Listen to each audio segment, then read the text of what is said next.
All right, welcome back to part two.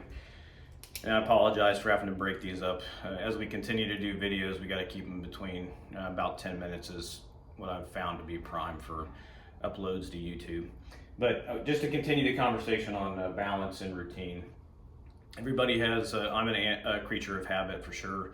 Some people are a little more flexible in how they address each day, but my typical battle rhythm is I'm up at usually around 4.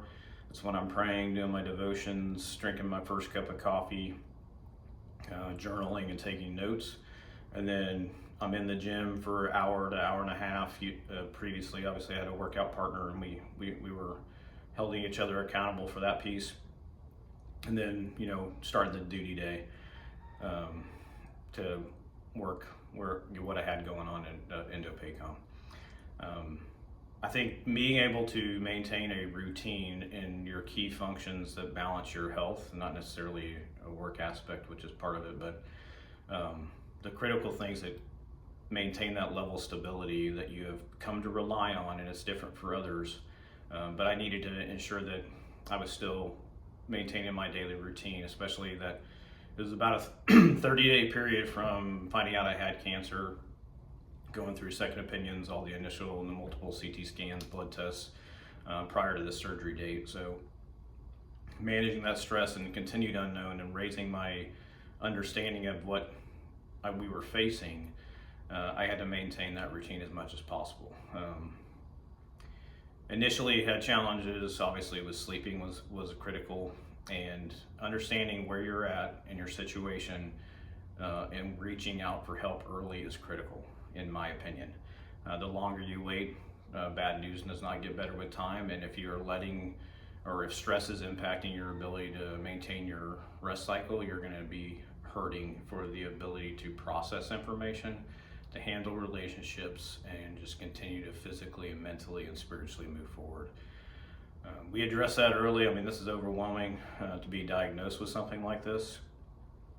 And along with empowering my wife and sisters on the medical research side and the medical team to help me take digestible bites of the challenge and understand it to make rational decisions. I also reached out to a friend as we informed more family members and friends. The prayer warriors got on board, and between Tripler and Desmond Doss got linked in with a psychologist, a medical provider that sat down with me, and as we started to process this, became another sounding board of highly qualified teammates that helped me talk through where I was at and lower my stress and avoid catastrophizing, gave me the help I needed on the medicine side of it with respect to ensuring that I was managing my sleep. I was completely open of my past history with PTSD, challenges of sleep hygiene and nightmares, to make sure we're adding accountability in that circle of trust of folks that are asking the hard questions. How are you sleeping? I'm wearing devices that help me monitor it, whether it's an Oura Ring, my watch, my CPAP helps me judge sleep quality, obviously my own response, my wife's and daughter's ability to understand how I'm acting and reacting, and helping me hold me accountable when I'm not seeing it myself clearly. And obviously from a psychology standpoint, using the medical professionals to ensure they're helping me navigate that challenge in a way that's responsible and helpful and not counterproductive.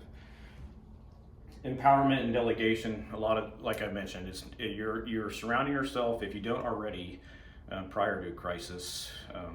I would recommend, whether it's faith-based or just friend-based, family-based, I think it's all of those things personally for me, but establishing a board, people that speak into you, that understand you, that can challenge you with the hard questions that you wouldn't necessarily talk about to a stranger when it comes to what are your character and faith principles that you live by, that know you well enough that they can tell when there's something different about you, and that's not necessarily in a bad way, but they have to know you well enough to know what your indicators and warnings are on the emotional behavioral health realm, just to make sure you're okay, and that they're doing it because they love you and they care about you, and you're doing and reciprocating that as well.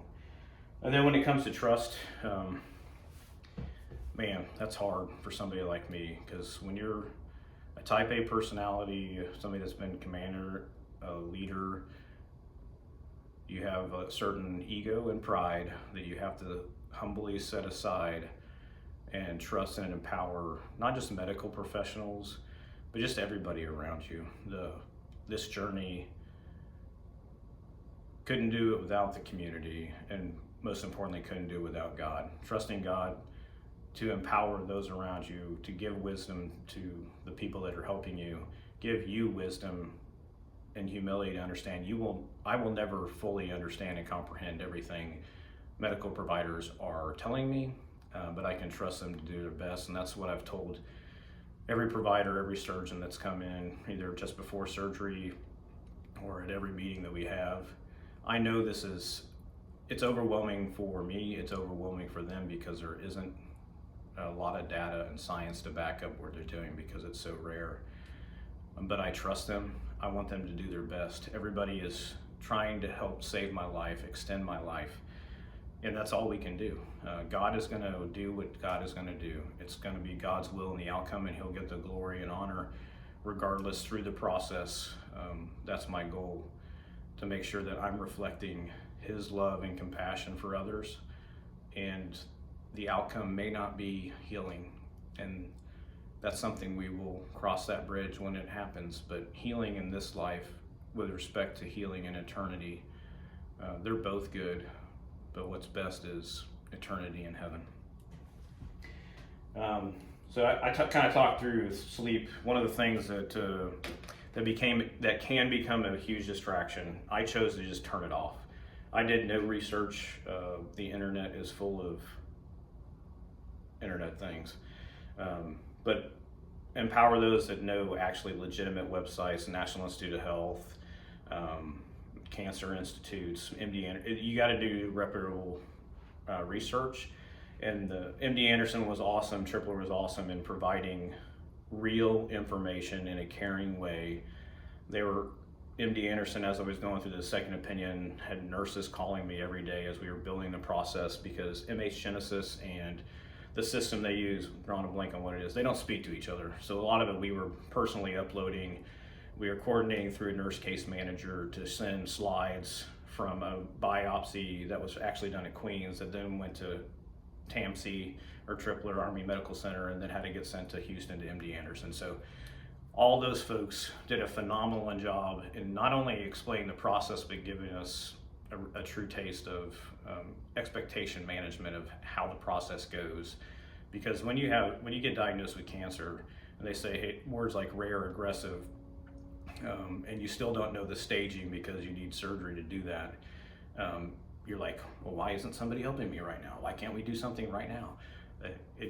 You gotta woosah, have some patience, and trust God and people around you to walk you through the process. Keep a notebook on you at all times. I've got, like I showed yesterday, this is Biff's notebook, volume 1. The amount of appointments, paperwork, and everything is overwhelming. It was amazing to have Amber there with me all the time, because I could engage, look these people in the eye, and she was taking notes, I was taking some notes. We consolidated notes, all the stuff uploaded into MHS Genesis and my medical records, printing a hard copy so I can carry that notebook along with other notebooks that I carry on me in my fanny pack now that I have one, because I carry pills and other things with me. This is a small one that I use, and then I have a larger one that I can separate into whatever helps you organize and keep the information, because you won't remember it all. Build your research, be confident in it, keep one by your bed at night so you can write in it. I don't recommend having a digital way to do that, because digital stimulation, phone, video at night, blue lights are going to just challenge your ability to sleep, and I recommend just turning them off. And then for the counsel and the EVH and psychological, there's a lot of stuff that I'm going to go into in part 3. But you will be challenged in your own personal bias and from others, but it's worth it. Get ahead of problems. Don't wait till it's too late when it comes to getting help and processing it. And we'll cover that in part 3.